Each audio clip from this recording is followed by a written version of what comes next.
Pernah sadar nggak sih ada satu pohon yang mungkin kita lewatin setiap hari? Pohon sederhana di pinggir jalan yang seringnya kita anggap biasa aja.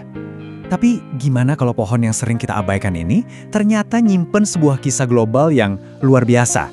Cerita tentang daya tahan, tentang adaptasi, dan soal manfaat yang nggak pernah kita duga. Buat banyak dari kita, kenangan tentang pohon ini tuh mulainya dari sini. Dari zaman-zaman dimana pulang sekolah itu artinya langsung main, manjat pohon, dan ngerasain kebahagiaan yang paling sederhana. Dan tentu aja buahnya. Ingat kan? Bulet, kecil, merah menyala kalau udah matang. Nah, sumber tulisan ini ngegambarnya pas banget. Dan saya yakin kamu juga setuju.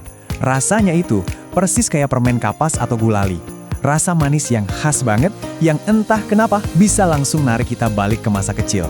Emang sih, kenangan yang manis banget ya kan? Tapi yuk kita coba lihat lebih dalam lagi. Kita geser dikit dari nostalgia buat ngebongkar identitas asli dari pohon yang super tangguh ini. Kira-kira rahasia apa aja sih yang dia simpan? Oke, perjalanan kita dimulai dengan ngelacak jejaknya yang ternyata udah keliling dunia. Siapa sangka pohon yang kita anggap lokal ini aslinya adalah seorang petualang sejati dengan kemampuan adaptasi yang gila-gilaan. Sekarang, ayo kita kenalan secara resmi. Pohon yang kita omongin ini, nama ilmiahnya adalah Muntingia calabura. Agak susah ya disebutinnya, saya juga ngaku. Tapi inilah nama yang dipakai para ahli botani di seluruh dunia buat ngenalin si juara adaptasi ini. Nah, yang seru dari sini tuh, setiap nama ini kayak nunjukin cap paspor dari perjalanannya. Contohnya, Jamaica Cherry, ini ngasih petunjuk kalau akarnya itu dari Karibia. Sampai akhirnya dia nyebar jauh banget, dan kita di sini kenalnya sebagai talok atau kersen.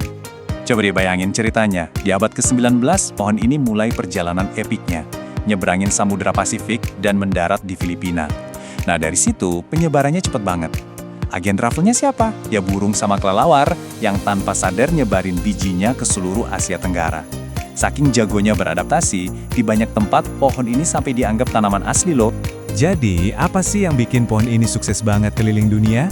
Jawabannya ada di kemampuannya yang luar biasa buat bertahan hidup, bahkan di kondisi yang paling susah sekalipun. Jadi, poin kuncinya di sini, kersen itu adalah spesies perintis. Gampangnya, anggap aja dia itu tim tanggap daruratnya dunia tumbuhan. Kalau ada sebidang tanah yang rusak atau gundul, kersen ini salah satu yang pertama kali datang, buat ngebuka jalan supaya tanaman lain bisa ikutan tumbuh. Lihat aja nih kemampuannya. Tanah miskin nutrisi? Nggak masalah. Celah sempit di antara semen trotoar, bisa tumbuh di situ. Udara kota yang penuh polusi, dia lebih tahan banting dari yang lain. Ini bukti nyata betapa jagonya dia beradaptasi, yang bikin dia jadi pemandangan umum di kota-kota dan lahan-lahan kosong. Dan angka ini nunjukin betapa cerdasnya pohon ini.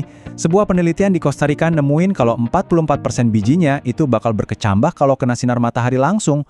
Coba bandingin, kalau di tempat teduh cuma 2%. Jauh banget kan bedanya? Ini seolah-olah pohon kersen tuh punya sensor alami yang tahu persis di mana tempat terbaik buat tumbuh biar bisa bertahan hidup. Mekanismenya ini sederhana, tapi jenius banget. Bunganya menghadap ke atas, kayak nawarin diri ke lebah. Terus, setelah tugas penyerbukan selesai, buahnya nunduk ke bawah, ngejauh dari bunga-bunga yang baru. Ini gunanya biar para penyerbuk kayak lebah dan para penyebar benih kayak burung nggak saling ganggu. Efisiensi alam yang keren banget. Tapi, kehebatannya nggak cuma soal bertahan hidup loh. Ternyata, kersen juga nyimpen potensi yang luar biasa di dunia pengobatan, baik itu yang tradisional maupun yang modern. Coba deh kita lihat tabel ini. Menarik banget ngelihat gimana budaya yang beda-beda nemuin manfaat unik dari pohon yang sama. Di Filipina contohnya, kersen ini bukan cuma obat fisik buat sakit kepala, tapi juga dipakai sebagai tonik penenang. Ini nunjukin kalau pohon ini lebih dari sekedar tanaman, dia itu udah kayak apotek alami buat banyak peradaban. Dan yang lebih seru lagi, pengetahuan kuno ini sekarang mulai dibuktiin sama sains modern. Banyak penelitian nunjukin kalau ekstrak daun dan buahnya itu bisa bantu nurunin kadar gula darah. Ini area riset yang lagi berkembang banget, dan bisa jadi bakal ada lebih banyak lagi penemuan medis di masa depan dari pohon ini. Tapi ternyata, hubungan kita sama pohon kersen ini lumayan rumit. Tergantung kita lagi ada di belahan dunia mana, pohon ini bisa dianggap sebagai anugerah atau malah gangguan. Jadi gini, di satu sisi, ada yang nganggap dia pengganggu yang bikin berantakan karena ngundang kelelawar dan burung.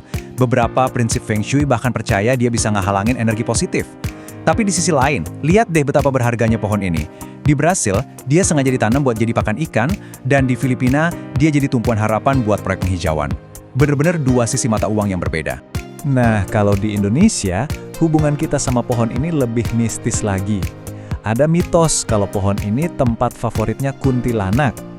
Tapi usut punya usut, menurut sumber tulisan ini, cerita itu sebenarnya cara cerdik orang tua zaman dulu buat ngejaga anak-anaknya. Biar apa? Biar mereka nggak keluar rumah dan manjat pohon kalau hari udah gelap. Kearifan lokal yang dibungkus cerita misteri, cerdik juga ya. Ini kan jadi teka-teki ya, buahnya manis, kemampuan bertahan hidupnya hebat, manfaat medisnya segudang, tapi kenapa kita nggak ngelihat ada perkebunan kersin di mana-mana? Kenapa kita masih ngelihatnya sebagai pohon liar di pinggir jalan? Ini sesuatu yang patut kita pikirin bareng-bareng. Pada akhirnya, inilah pelajaran terbesar dari pohon kersen. Dia ngajarin kita soal seni beradaptasi. Dia nggak peduli dianggap berantakan atau tumbuh di tempat yang salah. Di alam, yang paling penting itu bertahan hidup dan ngasih kehidupan. Dia ngajarin kita buat manfaatin setiap celah, sekecil apapun, buat terus tumbuh, dan pada akhirnya ngasilin buah yang manis. Mungkin kita semua bisa belajar sedikit dari filosofi sang penyintas yang selama ini sembunyi di depan mata kita.